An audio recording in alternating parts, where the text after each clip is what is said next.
Hello, hello. Welcome back to the podcast. It's your girl, Kamie Crawford, and today... I can't even believe this is happening right now. Oh, it's happening, gorgeous girl. It's happening. We have a literal icon in the studio today with us. Spice Girl, mother, activist, author, actress, powerhouse, Melanie Brown. Yeah, where is she? Oh, no, it's me. Sorry. I always get shy when, you say things like that. But yeah, I'm here. And thank you for having me. No, thank you. I cannot believe that this is my reality that I'm having right now, sitting across from you. Well, look what I did when I walked in. I'm like, oh, it's you. No, and I'm yes. No, I'm excited to be here with you. I adore excited. you, actually. I have adored you for longer than you even know. Obviously... Stop it. Being a young black girl, watching TV, listening to music, the Spice Girls were everything to me, and you were. Well, we were everywhere. To me. We were really annoying back in the day. No. We were like, we want every station to play our music and spread the girl power message, for Christ's sake. I love it. Because, and it resonated, obviously, even to me in Ohio. I was born in Cleveland, Ohio. Oh my gosh. And I remember when you guys first came out, and I remember seeing you and your curly hair, and I was getting teased relentlessly. I was going to ask, were there many black, brown, mixed people in Ohio? No. Oh, that must have been difficult. No, I mean, there were black people in Cleveland for sure. Right. But being, my family is from Jamaica. We just talked about this, and I know you're a West Indian girl yourself. I didn't really see a lot of people that looked like me. No, I didn't me see neither, a lot of growing people. up. Yeah. Me neither. In Leeds. Yeah. I mean, I had Nina Cherry on the TV, but that was about it. Yeah. Yeah. Yeah. I felt like there wasn't a lot of representation. So when I saw you, I'm like, Scary Spice. Like, this is me. And every time, like, my friends and I would play, like, the Spice Girls, be like, You who's had gonna to be scary. I'm like, Yes. I have to be scary. Of course.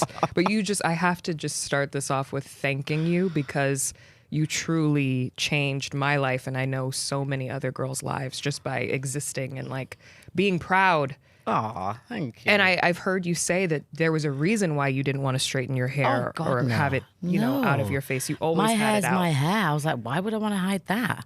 Yeah. No, it's part of my personality. Yeah. Even though my mum was going, oh my God, it's getting bigger by the minute. I'm like, yes. Don't you love that? I feel like every time I step outside with my curls, it's like, depending on the weather. And yet it can either shrink or get bigger, depending on the product too. Right. It has a mind of its own. Yeah, I like just, that though. Decides just does its own thing. Yeah. Yeah. Oh, I love that. You've changed my life for the Aw. better. So I really am I can't believe this is happening. See, stop now. I'm getting all embarrassed. I'm I'll be embarrassed. going red under this contour. I don't fangirl often, but I'm going to today because you absolutely deserve it.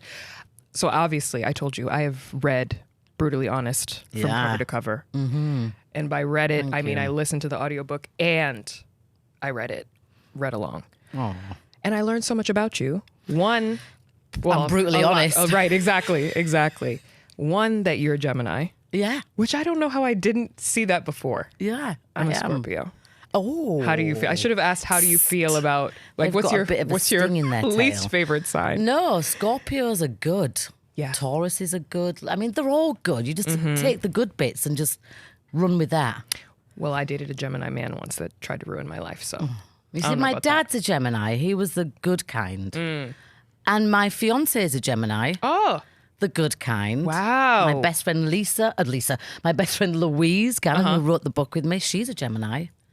I'm surrounded by I them. love Gemini women. Gemini women are my favorite. I think it depends, what your rising and your moon is and Yeah. what time you were born and also what environment you grew up in. Right, yeah. Yeah. And then I also learned that you are a Reiki master. Oh, yeah. What? Yeah. Why doesn't everybody know this about you already? Because I keep things, even though I'm very loud and vivacious or whatever, and I say exactly what I think, some things I've always kept kind of private. And that was something that I did that I knew that I had to ground myself before Spice Girls were going to explode. So it was You right when started we were writing before. our music and stuff. I'm like, oh, I feel like something's big is going to happen. So I want to make sure that I've got my feet on the ground. Yeah. As my dad would say, don't Yeah. forget where you come from. I know. I loved Yeah. hearing that in the book over and over again because I was like, it's so real. Did he mean that as in Coming from England, coming from Leeds. Coming from a council estate, watching my mum and dad struggle, watching, we didn't have everything. We were a struggling working class family. Yeah. Yeah. And it was very important to him. I feel like when you have West Indian, Caribbean parents. Oh, yeah. It is always ingrained to you to stay grounded, to stay true. And education. Because my dad grew up in Nevis, got raised by his grandma, didn't come over to England till he was, I think, 12. And then, at 16, 17, met my mum, who's this white lady from Leeds with her blonde hair and blue eyes, very northern. Yeah. And they got together, they fell in love in the 70s in a time where mixed relationships, that was not the cool thing to do. Right, yeah. So there was lots of national fronts, so basically groups of men that would just beat people up for the colour of their skin. So my mum used to actually hand me as a baby to my dad, hoping that he wouldn't get beaten up because he's got a newborn. Yeah. Me. Yeah. Wow. Yeah. Did you really feel the weight of that? I know you mentioned a few times in the book just being obviously called all kinds of crazy red skin, things. half-breed, packet, a lot of things. I think between my mum and dad, they always left it for me to fight my own battles or to stand up for myself. But I really had a very mixed upbringing. I had my dad and his West Indian culture. Then I had my mum, very northern, very Leeds, one of 7. 5 of which were women. So I had a very strong woman role influence. So I got brought up to appreciate both black and both white. That's why I always say I identify as mixed, because I want to respect both sides of my culture, my mum and my dad. Yeah. And I think there's something to that. I feel like, growing up in America, there's such a need from other people to pick a side, pick a box. Yeah. Yeah. Even for myself, I have 2 black parents, but my grandma is white and she's a white Jamaican. So you can only imagine what that's like. I love the sound of that. She's got a strong accent and she has not gotten rid of it. She's been in this country for however long. I love it. But, the family is still very, very mixed. Yeah. But growing up, when I would be asked by people like, are you mixed? I felt like I was pressured to say yes, even though I identify as black, but I identify as Jamaican first, even though I'm American born. That's what you say, yeah. It just, Good. I always say I think it's whatever you feel comfortable with. Right. But I also think you have to appreciate both sides. And if both of your parents are Jamaican, then you're Jamaican. Well, my dad's from Detroit, but that's another story for another day. Where was he born? He was born in Detroit. Oh, yeah. So you're Detroit Jamaican. Yeah, right. Ish. Detroican. Detroican, whatever Love that it. is. Jafaican is what people would say to me because I didn't have an accent, but it didn't matter. No, it doesn't matter. When you grow up with a certain culture, like I grew up putting dumplings in the pot at 4 years old. I was standing on a chair, currying the See, I currying grew the up goat. with proper English Sunday roast and rice, peas and chicken. Oh my God. I grew up with both. I love Very that. even, yeah. I will tell you, I had a Sunday roast not that long They're the ago. best. Oh my God. I cannot believe you guys eat that in the daytime. On a Sunday and fish and chips and scraps on a Friday. I was knocked out by Oh the my time God, I ate that's it. the whole point. Sunday's day of rest. You do your church, you eat your Sunday roast, and then you're flat out on the sofa. It was so good, done and though. done. It was so good. Yeah, it is. It's proper comfort food. I love that. I love that. Yeah. I want to talk about the book, obviously, because there's so much to unpack there. But I think it was important for me to talk to you about your background and where you come from, because your dad plays such a huge role. Oh, yeah. I mean, just in your life in general, but also throughout the book. I want to talk about, and if you don't mind sharing, how you kind of formulated your opinions on love and what that looked like from a young age. I've been asked this a few times, and I think people want to assume that I didn't experience love or the representation from my mum and dad, and that's why I chose an abuser. For a start, an abuser chooses you. They seek you out when you're feeling vulnerable or when you're feeling extra confident, and their aim is to basically destroy you. Right. I grew up in quite a strict household. My mum and dad, madly in love. They got divorced when me and my sister left home.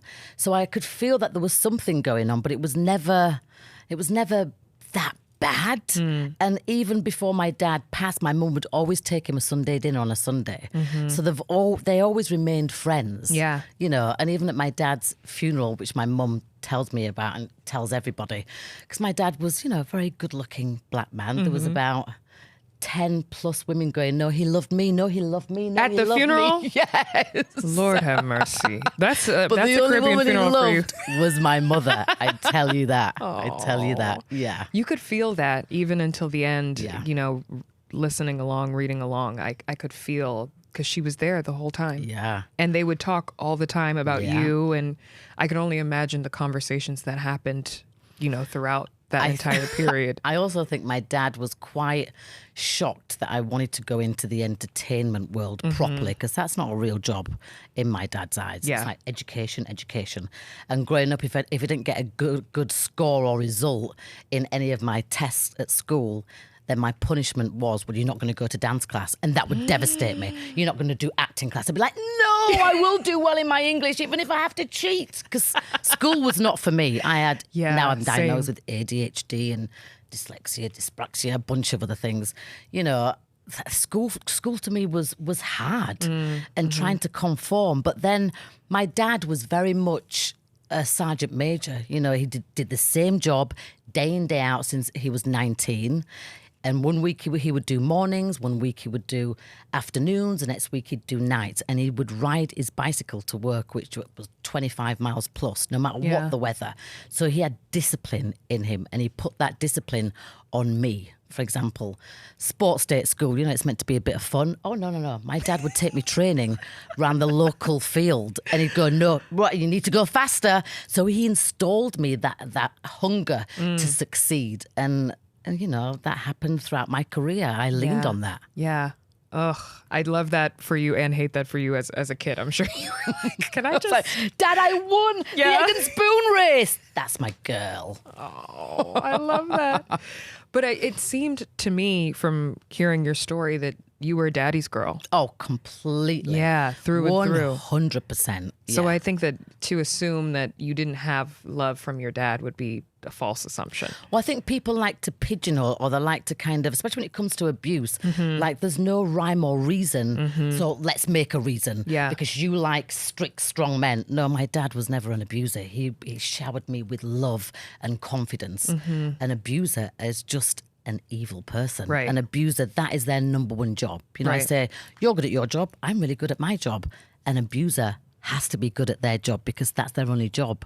Yeah. Because they need to abuse you to get your lifestyle, your money, your brain, and they love to be able to control you. Yeah. And that's why they do it so good and so cleverly. And it doesn't just happen overnight, it happens bit by bit. They're very clever at what they do, and they manipulate everyone around you. They isolate you, but they do it in a way where you don't even realise it's really happening. Yeah. Like, oh God, I just booked to go to lunch with my mum, and but he's taking me out for dinner, and he's showering me with flowers. So, my mum's got cancelled then, and then another day, then it's a weeks, and then it's months, and you haven't seen or spoken to your mum. Yeah. Oh, how did that happen? That's because they're good at what they do. They love bomb you. They put you in a bubble. You're the best thing that's happened to them. You're gorgeous. You're beautiful. And then bit by bit, you feel like you're not good enough. Or if I wear that colour, he likes that colour or that dress. And you end up pleasing, but then you know something doesn't feel right, but you can't quite pinpoint it until things start to really happen. And then, you know, it's the classic, oh, I'm sorry, my darling, I'll never do that, or I'll never hurt you again. Forgive me, take me back. And you do. And that's a slippery, slidey, like, road to go down. Yeah. And that's why in the back of the book I listed the 15 signs of what abuse looks like. And my dear friend Louise Gannon, who helped me write the book and piece my life back together, literally, we're in a writing session, and she goes to me, she handed me this piece of paper, and she said, what do you think about that? And I went, oh, it's a timeline of my marriage. And she went, no, this is from a website, a charity called Women's Aid. And they have put the 15 signs of abuse as a warning to know if you're in an abusive relationship or not. So if you can tick one or many of them, you know you've been in an abusive relationship or you're in one. And I was like, but I tick every single frigging box. And that floored me. Yeah. And so even though I wanted to write this book, it was more writing it for me. And, you know, Louise is my dear friend. She'd come over to LA, we'd sit down and she'd put the tape recorder in front of me and she'd go, right, so tell me, you know, what happened on your wedding night, or tell me when the first time you felt him, you know, be a bit mean or yelling or physical. And I'd go, I don't want to talk about that. That hasn't happened yet. And so Louise was like, okay. I mean, she's never been in an abusive relationship. She's been happily married for years. She went and did a research, spoke to a bunch of survivors, and she came up with a plan. So she contacted about 15 people that had either worked with me or that were well respected in the industry, that had seen things or witnessed things. And she started to piece my life back together from these 15 other people. Wow. So when she came to me with certain stories, I'd go, right, because you don't trust yourself when you've come out of abuse. I was And like, you may not remember it the way that other no. people remember it. And I had PTSD. I'm like, that didn't happen. And then I'd go, that did happen. And Louise would say to me, it's all right because somebody else has witnessed that, or they overheard that. Or, for example, the accountant from X Factor saw my money go in the bank and saw him take it out the bank. And I was like, right, because, you know, when you've been abused, you really do think that you're going a bit crazy. Because on the other hand, also, you've been told, you're a liar, you're delusional, you're fat, you're ugly, no one even likes you. So you start believing everything negative. And I had it for 10 years. Yeah. Oh, Yeah. I feel like what you're saying can resonate with so many different people because they may not even know, because there's so many different types of abuse. It's not just physical. It's not just physical. I think a lot of people think of domestic violence and abuse that's why I as wanted physical to violence. break it down, because that's just one aspect of the abuse. Right. There's coercive control, there's financial abuse, emotional abuse. I mean, the list is endless. Yeah. And the statistics are, it predominantly happens to women. So us as women, we're a force to be reckoned with. If we know it predominantly happens to us and we've got those 15 red flags, you know, we need to stand together and make a change. Right. Because 3 women a week, first of all, when I first brought the book out, it was 1 woman a week gets killed by their current partner or former partner. Now it's up to 3 women a week get killed by their current partner or former partner. Yeah. And we hear so many stories. I mean, even in New York, just a couple weeks ago, somebody was pushed onto the train tracks and their legs were amputated by their significant other that threw them in. I hope somebody for whatever witnessed reason, that, or there was some cameras, because that abuser can get away with saying, oh, she's crazy, she wanted to kill herself. Right. But imagine how many things happened behind closed doors before they even got to the train. And it does happen behind closed doors. Right. Closed doors. And one thing that I recently learned, which has been a law in England for, well, since the start of time, is if your current partner kills you outside the home, they get 25 years.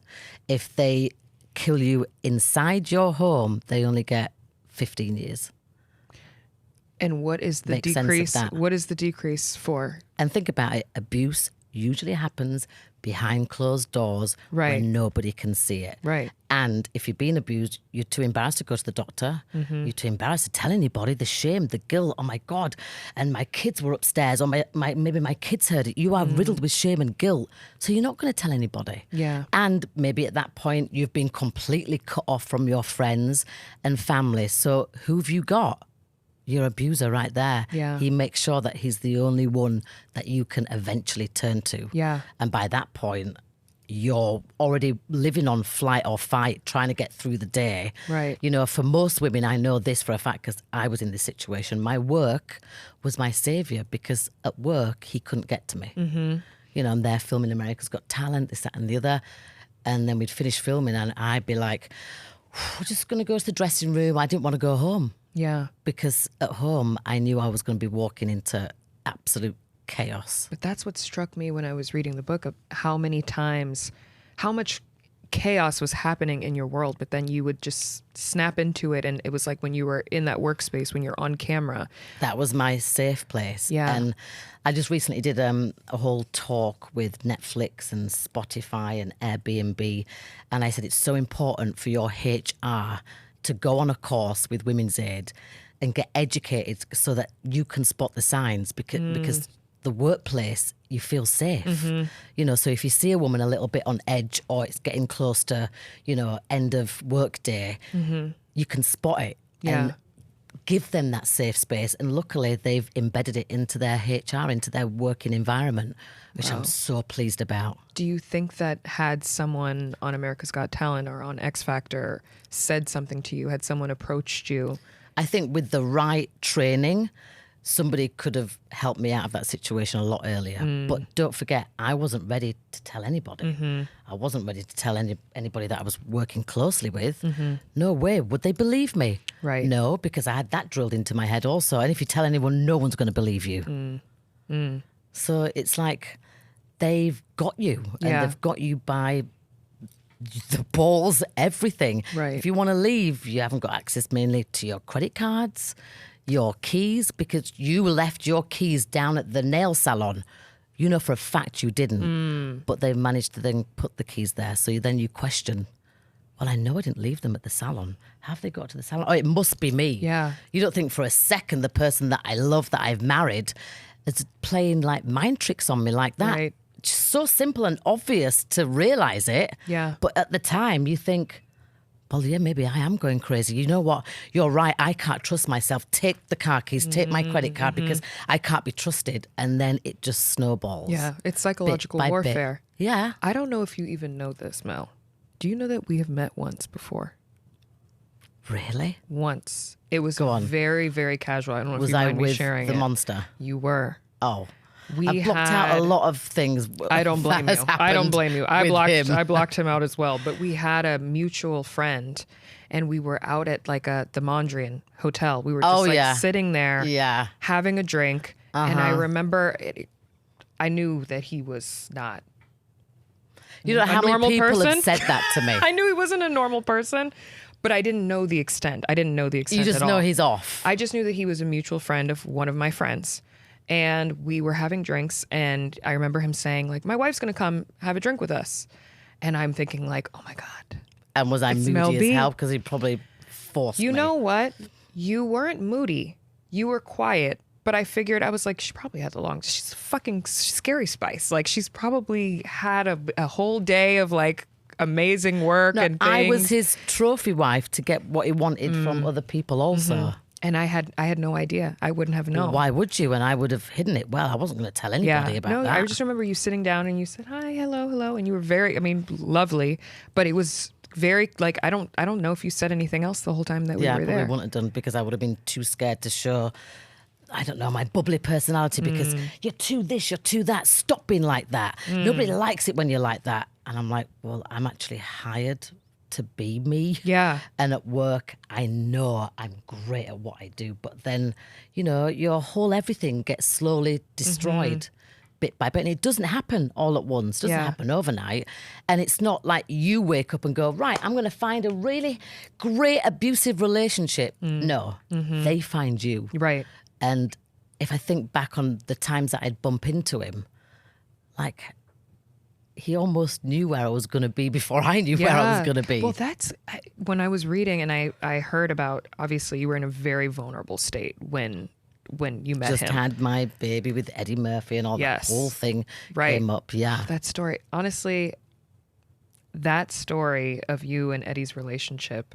You think it's going to end up like happy ever after, and it doesn't, because that's like, not life. It felt like I was like falling in love, like hearing that. I was just like, wow, like this is so beautiful. And then how quickly it ended, I was just like, oh my God, like how did this happen? And then you've got two strong people. Yeah. I'm like, I'm not going to be treated like that. And I've got my own money, my own house. I don't need to live in the fairy princess castle because I've got my own princess castle. Right.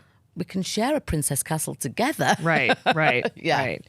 But then the monster found you in the midst of that vulnerability. But he'd met me before. Oh, okay. Yeah. While you were still with Eddie Murphy. Yeah. Oh, I missed that. Yeah. But he met you like And out. whilst I was pregnant. And I was like, ew, he's weird. Yeah. Interesting. It's funny because I remember stuff more clearly now because I think I'm somewhat at peace with the fact that it wasn't my fault and he found me at that moment, and I believed in love. Yeah. And it was a fairy tale, and I did love him. Yeah. So that's also what I've taken away. Like, how could my gut feeling been so bad? I'm like, but if that's an abuser's job, they want to make sure they are convincing. Right. And boy, was he convincing. But it seemed like other people around you saw it. But Other that's people why got they were chipped off one by one. Janet, for example, she was ousted. She'd been with me, working with me since Phoenix was like 2-3 years old. Right. And then cut to when Phoenix is 10, 11, 12, Janet all of a sudden has disappeared to New York. I don't know why. It's only later on that we've connected, and she's told me the horrific story, how she got booted out of the apartment that I owned. That apartment got sold unbeknownst to me.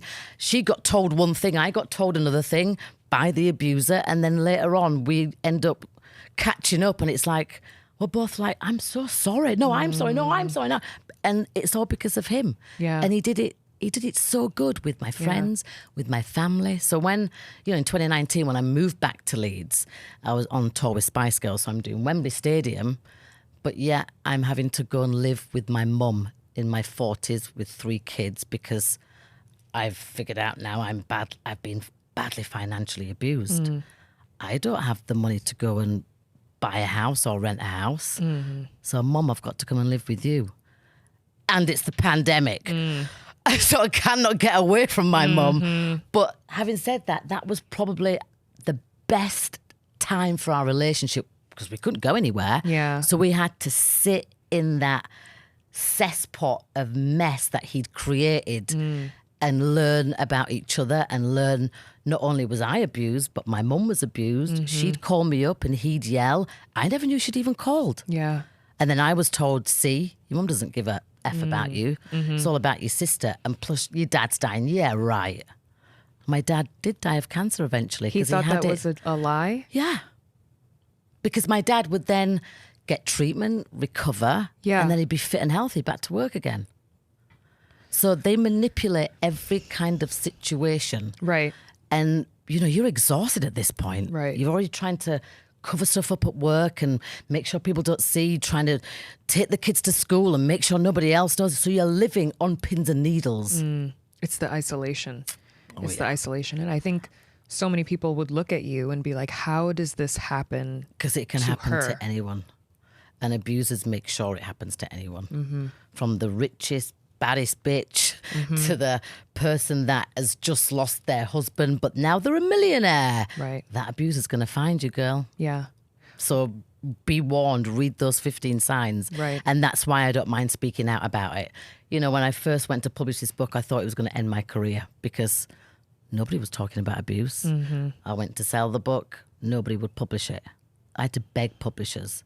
Nobody wanted to put me on a talk show because this is 2016, 2017. We weren't talking about abuse then. There was no Me Too. There was no Harvey Weinstein blow up. There was none of that. Yeah. So I was talking as a Spice Girl, that's girl power, like, oh no, we don't want to talk about that. And you're still going through it. Well, no, I'm divorced and my dad's died, but I want to show that you can get out and you can somehow piece your life back together with the right information and the right help and the right support. Yeah. What were some early warning signs? Now when I look back, there was loads. Yeah. Love bombed.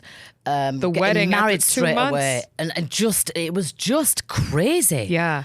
But anybody in love, you can ask anybody that first love, and it reminded me of that love that I had with Eddie, anything's possible. This is my man and I'm going to be there and he's going to be there for me and he loves me. And it's all fucking bullshit. Yeah.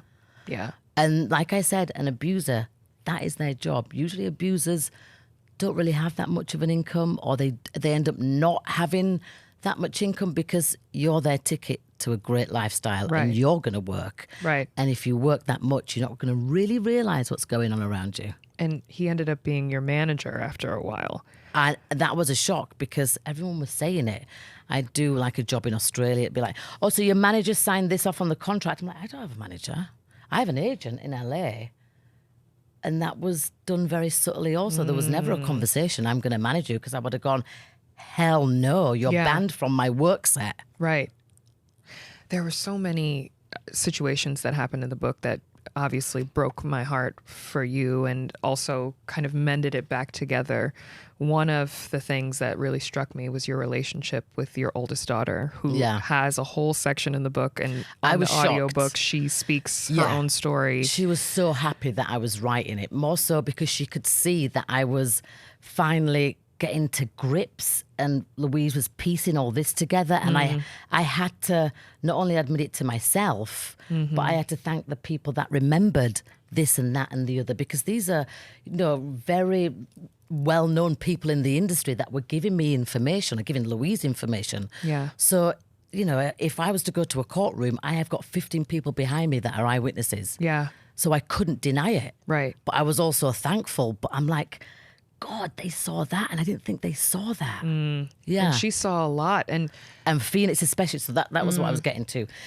So when it came to, Louise suggested, why doesn't Phoenix write her own chapter? I'm like, you're not asking Phoenix. I'm still very protective. Phoenix was like, no, Mum, I want to write my own chapter. And I was like, okay. And I couldn't read it. And then when I read it in pieces over about a week, I was like, what the fuck? yeah. Yeah. Because, in my mind, I didn't think Phoenix saw that much. She saw me being sexually abused. I thought the door was shut. I thought my screams were muffled a bit, but now, thankfully, she's found her own voice, not just in my book, but she does a lot of campaigning with Women's Aid, who I'm patron of.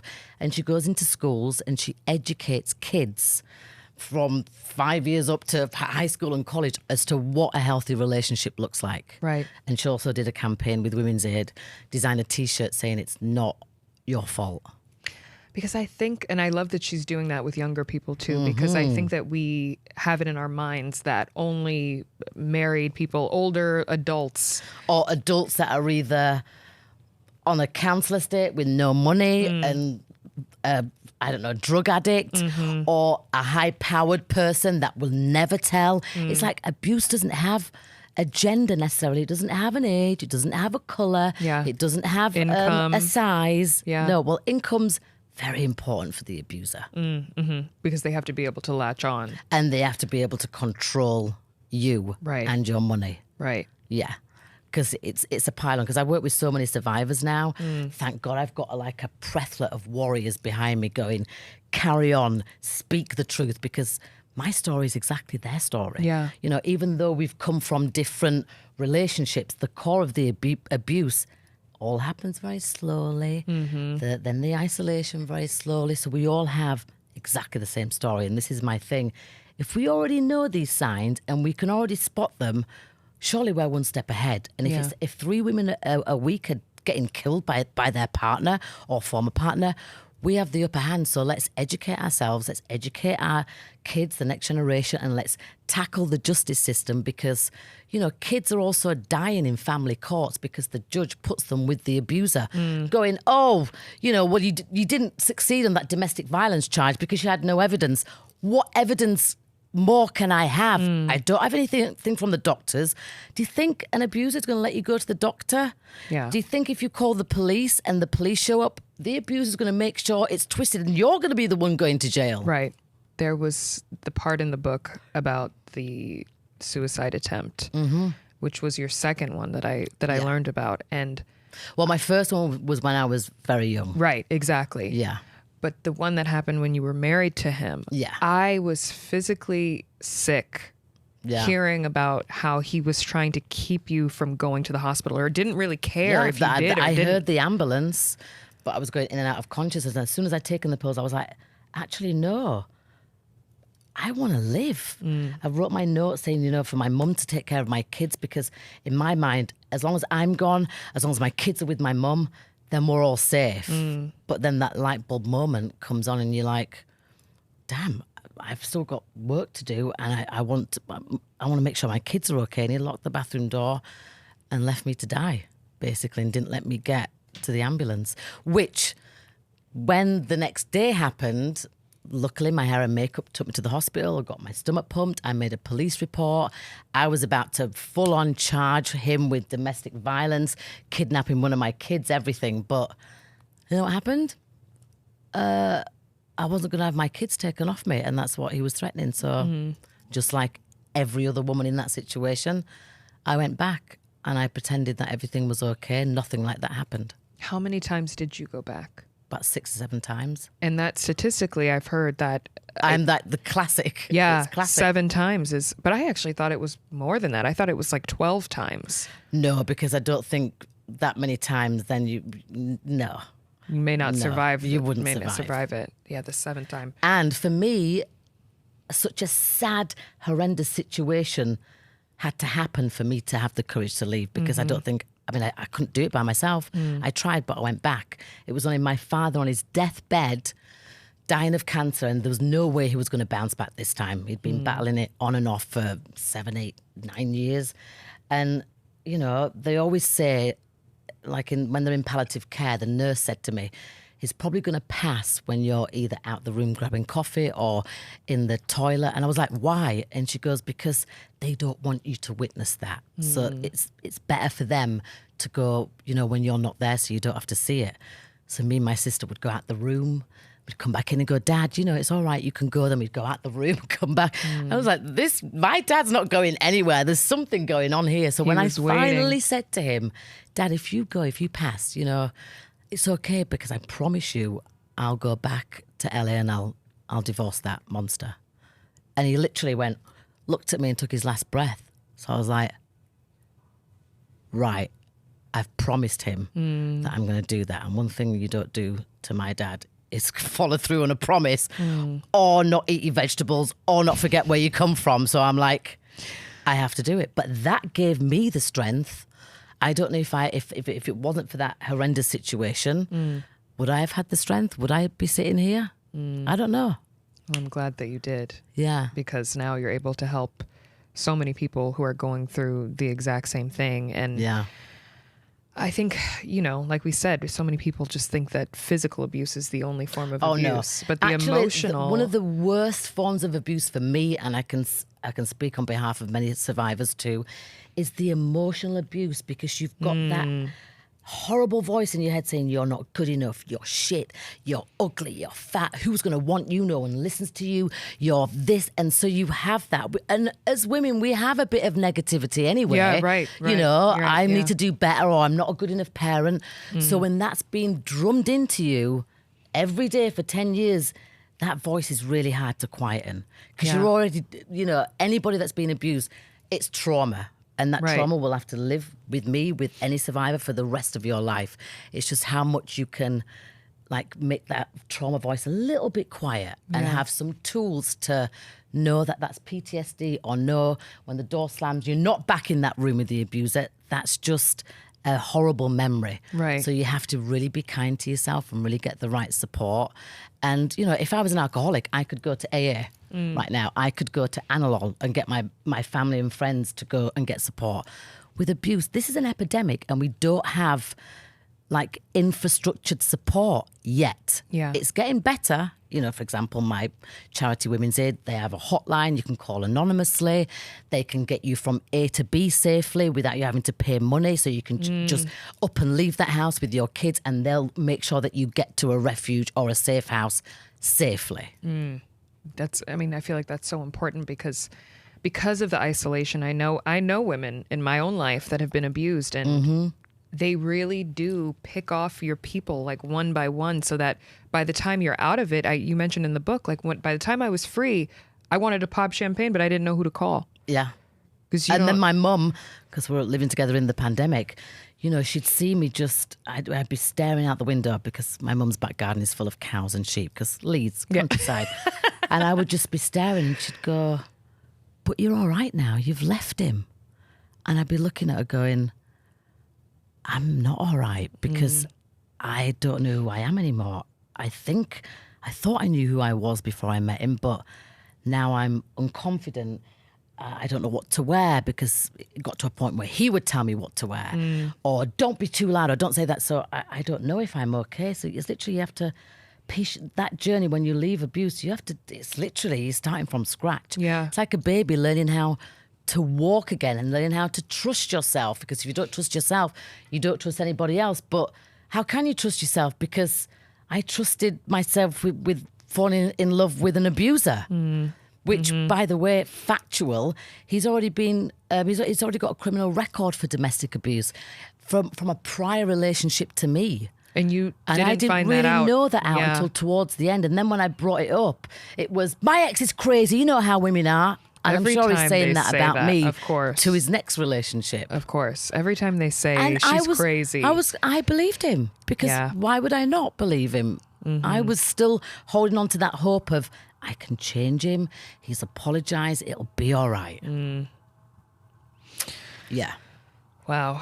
There was a part in the book where you talk about trauma, and you say that trauma is like an ivy that just grows within you, and it latches on to different parts of your body. And by the time you're out of it, it's so out of control that you Yeah. can't even snip the weeds. Yeah. And that happened to me just recently. I did Diary of a CEO podcast, and he asked me this one question. I think it was about my mum, on one of the phone calls that I said to her. And I hadn't unpacked that bit. And don't forget, I'm 8 years out of that relationship. And I'm in a beautiful, loving relationship now, which I never thought was going to happen at all, because I wasn't into any relationship having come from that disaster, evil Yeah. monster. And he asked me, and I couldn't, this whole thing came up. I burst into tears, but I wanted to explain to him as I'm crying, you see, that bit I forgot to unpack. I said, thank you for bringing it up, but I want to show in real time that's still trauma. Yeah. I still have it. And I thought I had a lot of it, not under control, because it never gets under control. I thought I understood the bulk of it, but there's still bits. Right. And I think if it wasn't for me being on the podcast, if I was at home, I would have been able to go into my Reiki room, differentiate why I'm feeling like this, and understand, I've still got work to do. Yeah. I was going to ask you how to keep yourself from spiraling out about it, because I feel like just as you live your life, things probably flash back into your mind Not so every much day. now. Not so Yeah. much now. It was really horrendous before. But I think because I've been so honest and open, friends and family have been looking at themselves and how they can support me. Because abuse doesn't happen just to you. It happens to friends, family, and you have to get those relationships back, because it's worth saving. Right. Because it wasn't their fault. It wasn't my fault. It was the monster's fault. Yeah.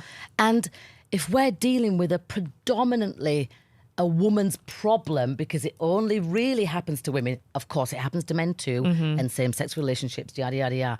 But the statistics are so high with women, this is serious shit. This is an epidemic. They only just got one law passed in Australia to help women identify what coercive control is. I didn't realize that wasn't a law here. No, I think it's in the talks of. Yeah. But no, in America, your statistics are actually worse than England. Of course. Naturally. And, Yeah. we're so worried about the wrong shit in this country that... But women run shit. We're forced to be reckoned Right. with. So let's protect our species. Yes, exactly. And group together and support each other. I mean, I never thought, if you'd have said to me back in 1996, you're going to be a Spice Girl and travel all over, but then you're going to talk about abuse and get an MBE, I'd go, what? Yeah. Me? Fuck off. Right. Sorry for swearing. I got this abuse. is Relationshit. Abuse doesn't happen to me. I'm a strong girl. Yeah. No, it can happen to anyone. And I feel like the more you believe in love without the red flags, do yourself a favor. Educate yourself, educate your friends, educate your kids, educate anyone possible, any female or anybody that you think is possibly acting a little bit on edge or a bit, talk to them. Yeah. Talk to them. And what if they're not ready? If they're not ready, they're not ready. Just give them my book. Yeah. They need to read those 15 signs. Because if that book was out during my relationship, that would have been my Bible, and I would have found a charity or some kind of support group or other women or survivors to get me the F out of it, because it's a slippery slope. Yeah. there's so much confidence that you instill in women and people in general who are reading Well, the I book. didn't. For 10 years, I was living, not living a lie, but I was hiding this dark, dirty secret. Yeah. Yeah. Well, because when you're beaten down so much, it's Literally. impossible. But there was a part in the book that I want to read about bad mother syndrome.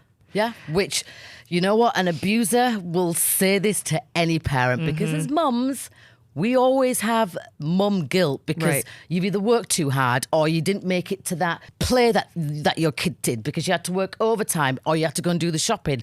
So Yeah. that is a classic one Yeah. that your abuser will make you feel like you're the worst, most horrendous bad parent. Right. It says, if that man slowly, cleverly starts trying to turn you against your kids or your kids against you, then you are lost. But you're not lost forever because you are still their mother. And when you find the strength, the confidence, and the belief, you can bring yourself back to being the mother that you want to be. Exactly, because abusers, anything that has that lifeline, they want to try and separate it. If Yeah. they've already separated you from your mum, your dad, your sister, your friends, next thing is your kids. Yeah. Well, we're glad And you're my back. kids, thank God. They love you. They're just my everything. Yeah, yeah. And you are theirs. They love you and we love you. So I hope that you feel the love and, slowly but surely you. are coming back to exactly who you've been to me since I was 5 years old and to everyone listening. So Well, thank you for letting me speak Of course. about this because it is a hard topic and Yeah. a hard subject to speak about. But Yeah. somebody's got to be speaking about it, and we've got to change our culture and invest in supporting women Yeah. and making sure it doesn't happen. yeah. And learning to retrust yourself again. Yes, Because I'm sure, now you're in a happy relationship. It takes time. It takes time. a lot of courage as well. And I'm back So- to my leopard print, bitches. I love it. I love you so much. Thank you so much for coming. Thank you. Bye.